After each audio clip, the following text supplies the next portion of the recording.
Dear Naruto Lemon fans, I'm thrilled to invite all of you to my Boosty channel, where you can enjoy exclusive Naruto Lemon scenes in a comfortable and supportive community. Choose from various subscription tiers, from Mini Lemon to God Lemon, and gain access to unique content tailored just for our fans. Plus, subscribers to over Naruto Lemon and God Lemon will receive special mentions in my videos.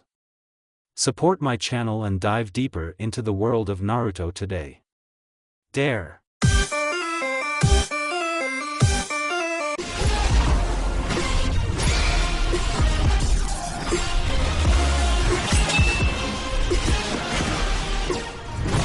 The weather in Suna is always fickle, frivolous. The evening scolds with thunder. It floats somewhere beyond the village, threatening with the blackness of huddled clouds, illuminating their heaviness with a violet thread of lightning. It rages, and the lifeless, dusty air, warningly, fills with ozone. But no one here has been afraid for a long time. The desert settlement has never suffered from floods, forest fires, or earthquakes. What's the point of this empty celestial chatter when the Lord of the Wind will scatter the clouds, swollen with resentment, with sand? He is the master here. There will be no rain. The storm has passed again. The air in the village has cooled, and the scent of ozone still lingers, but the typical desert sultriness is steadily creeping in. In summer, the sun-baked sand doesn't have time to cool even overnight. That's why children's voices can still be heard in the civilian areas of the village at night. Gaara is 16, 3 hours into her shift, but lack of sleep has kept her in the residence longer. She always stays there longer. Missions, neatly stacked, snore, awaiting morning, necessary documents signed, complaints heard. Gaara wanders the empty halls and corridors of the building, almost aimlessly, peering into the swirling shadows in the corners and under the ceiling. She plays this game every night. With the coming of darkness, everything looks different. And if the wind watches over the village, then Gaara watches over the people like a silent, gentle mother. Her job is to dispel the clouds in their heads and hearts. She lingers, as usual, in the conference room. Her red hair nods nervously to the stone figure of her father. This room is the most lifeless in the residence, bloated like a belly, windowless, stale, chilled by the stone and the indifferent gaze of 4 stone giants. After a moment's thought, Gaara decides to nod respectfully to the other Kage. One day, she too, locked like an arrogant statue in the crypt of the conference room, will watch over the village without a wink, engaging in silent debates and small talk with the strongest shinobi of her land. Gaara, like an echo, takes the seat opposite his rightful one. The marble table feels deathly cold against his palm. In the dimly lit hall, facing the giant statues, Gaara feels like a defendant. She lies down, as usual, with both hands on the cold tabletop, her forehead and curls on her hands, and with an impromptu half-bow, she silently justifies her wrong thoughts, begs forgiveness from the spirits for her greed. She will definitely lay down her life for the prosperity of the village, and nothing will deter her. The main thing is to wash away her crimes, to prevent a repeat of her history. She mutters all sorts of nonsense in a half-whisper under her father's disapproving gaze. She says there will be no more wars, the children will be happy, and the desert will turn into a wondrous garden. She lies and lies, just to avoid feeling guilty. And Raza continues to look on, detached and condescending, completely through her. Today she's definitely in court, she's apologizing more fervently than usual. Every night she comes to that room, begging forgiveness for her inappropriate behavior, convinced that she owes the village her antics until her death. The minutes spent in the hall seem like an eternity. A hunched figure slowly straightens with a sandy rustle, rubbing her eyes with dry fingers, not so much from drowsiness as from the heavy thoughts clouding her sockets, a weight accumulated somewhere at the bridge of her nose. The cold of her fingers doesn't refresh her, it chills her eyeballs and bare brow ridges. The kohl on her eyelids wears off, smears, and her face becomes impermissibly youthful for her status. The daily rounds are finally over. Soft footsteps recede from the courtroom down the corridor. And the village outside the windows has already fallen asleep to the lullaby winds. Shikaku, sweetly, sleeps within my heart like a beloved child. Only Gaara cannot sleep. Thus, the sprouts of sensitivity and emotion, awakened at the wrong time by hormones, mature, fill with strength, and take their toll on years of drought in her soul. Gaara thinks this is a hindrance. No matter how much she despises her former self, she understands that a kunoichi has no need for unnecessary emotions. In the 3 years since the exam and the failed invasion of Konoha, she began to feel, understand, and notice people for the first time. She became nervous and afraid. The novelty and abundance of feelings made her dizzy to the point of nausea. After 3 years, she became afraid to think out loud, lest she hear Shikaku's jibes in response, sharing all her thoughts. Sharing her consciousness with someone else is disorienting. With a bitter half-smile, she marvels at herself. This never bothered her at all before. The shinobi on night duty politely steps away from the door, letting her in.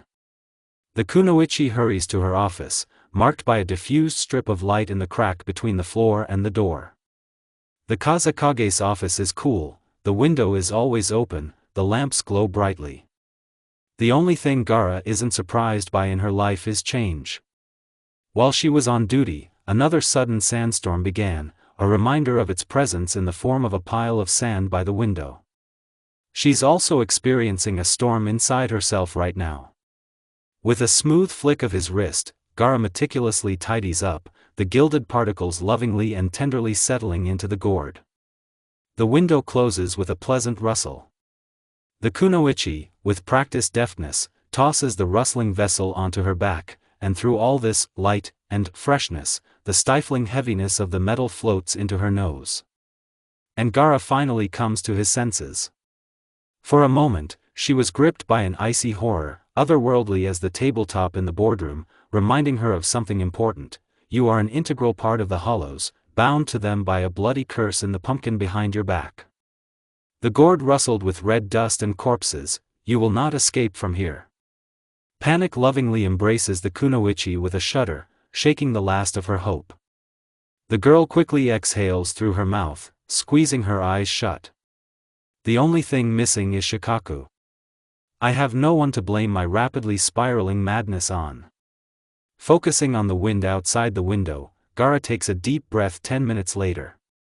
The window's reflection cascades a red cascade of her hair down onto the village, her pale face blending completely with the whitewashed buildings of Suna at night.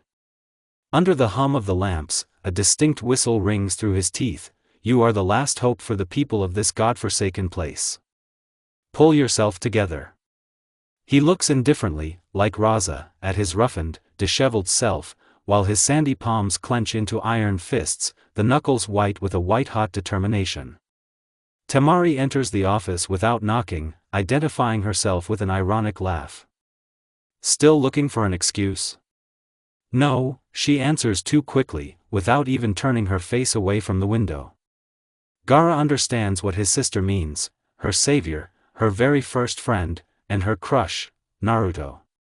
Come on, Gaara. Temari abruptly sets her fan down on the slabs with a metallic clang, folds her hands on the silk under her chest, and tugs it kindly. You wander the corridors like a ghost every night, standing alone by the window, admiring the full moon like a romantic hymn. Jiraiya and Naruto stopped in the Land of Wind for a couple of days during their journey. Somewhere in the province, right on the border with the Land of Fire. Shinobi stationed in the settlement reported to headquarters about an old man and a teenager wearing leaf forehead protectors, awaiting further instructions. The next day, after they were identified as one of the 3 great Sannin and Jinchuriki of the Hidden Leaf, they were given a letter of invitation directly from Kazakage-sama, primly folded and unopened. In Suna, they were met by a group of shinobi jonin. Instead of staying in guest houses, Temari insisted on accommodating the honored guests directly at the residence. Naruto and Jiraiya spent a whole week with the Sabakano family and then departed. Naruto planned to return soon, so the legendary duo quickly left the country, eager to continue their training. To Gaara's surprise, Naruto had become a permanent fixture in her thoughts, claiming the status of more than just a friend. However, she wasn't surprised. In Suna, everything is sudden and unexpected, like a storm. "You're definitely thinking about Naruto, it's written all over your face," Temari continued, casting a searching glance at her sister. Gaara instinctively touches the word love above his eyebrow, taking the phrase literally. Temari laughs like bells, her elbows sliding pleasantly along the sash at her waist, her pigtails shaking. Gaara thinks Temari is the perfect name for her, bright, silky, jingling, like a holiday. For Gaara, associations are simple. Bell-like? Then it must be ringing. Bright means red. If smooth, then silk. Easy? Then Temari. But feelings aren't so simple, she mentally chides herself. With people, things are always so swift and incomprehensible, like the weather. Gaara can almost physically sense the flow of time, how it accelerates with every minute she spends in society, how it weaves webs of bonds that inextricably bind her to others. She's been learning to accurately recognize people's emotions and motives for 3 years now. But she still doesn't understand her own. Suddenly, Yashimaru appears in her thoughts like a ghost from the past. The kunoichi thinks she's made no progress in understanding human motives. Smiling, Gaara hesitantly removes his hand from his forehead, walks to the table, and sits down, his face falling limply into his hands. Temari blinks back tears, her face quickly losing all traces of humor. Her sister's dark red hair curls sadly over her slender shoulders, the short strands sticking up past her face, slightly out of place. Temari offers encouragingly. "Well, remember Siko-san proposing an exchange program for Irionen? Want to launch it tomorrow? He even left a plan for the center's operations. 34 pages long, actually. But I could study it." Her ponytails and pointed chin twitched proudly. "Or even, well, assign someone else to study it. Let's invite Team 7. The idea is good. Haruno-san will come, but Naruto-kun still has nothing to do here," the kunoichi replied wearily. Naruto had recently returned to Konoha. Gaara, to her regret, had let it slip to her sister about wanting to see him sooner. And for the past 2 months, the girls had been unsuccessfully coming up with various excuses. The younger one had already given up. Then, "Temari-san, that's enough."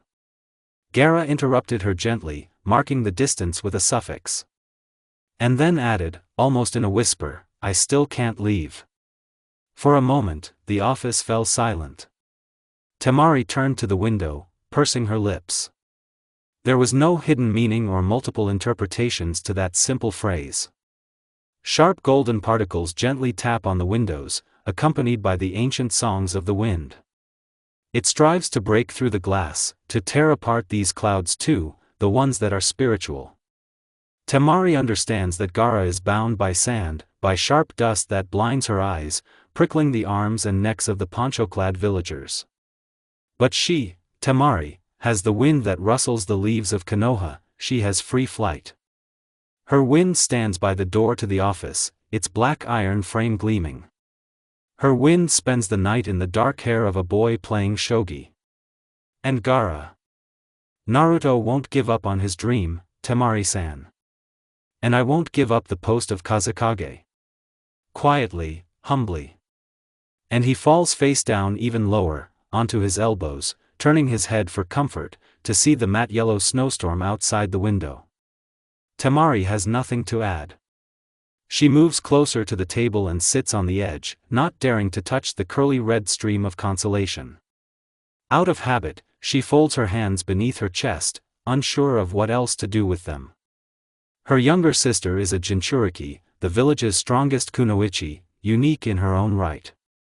Gaara is already making progress in her position. The council of elders and rank-and-file shinobi are ready to follow her, to undertake the most risky assignments. And most importantly, they are ready to try again. They will object to the resignation of such a promising leader. Her father's words, some absurdly inopportune nonsense about a price that must be paid, pop into her head. Temari understands what this means, especially when her hands are stained with the blood of her fellow villagers. Gaara's curls seem to sharpen, springing confidently from her shoulders and arms, her back straightens with strength, and she stands, exuding calm. Voices ring out from behind the door, one of which the girls will recognize, a man's, with a chuckle and a husky voice. "You came on shift early today, Kankuro. I decided to say hello to Madam Fifth before the night shift, Temari." He bows playfully, closing his eyes. However, there's not a hint of amusement in them. "You're late today, Gaara. Aren't you tired? Do you have a lot to do?" The boy tries to act natural and relaxed, brushing the sand from the folds of his uniform and continuing nervously, "Working at the residence must be really exhausting, seeing all those bland faces of the elders, clan heads, medics." "No, thank you, I dash." "No need," he slaps the table, bending over it. "We see everything. You look like crap.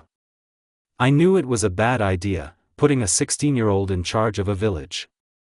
Temari, still sitting on the table, hissed angrily, glaring at Kankuro without turning her head. He continued more softly, as if apologizing, "What I mean, dear sister, is that solving problems in this chair is like racking your brains over a problem with a logical flaw.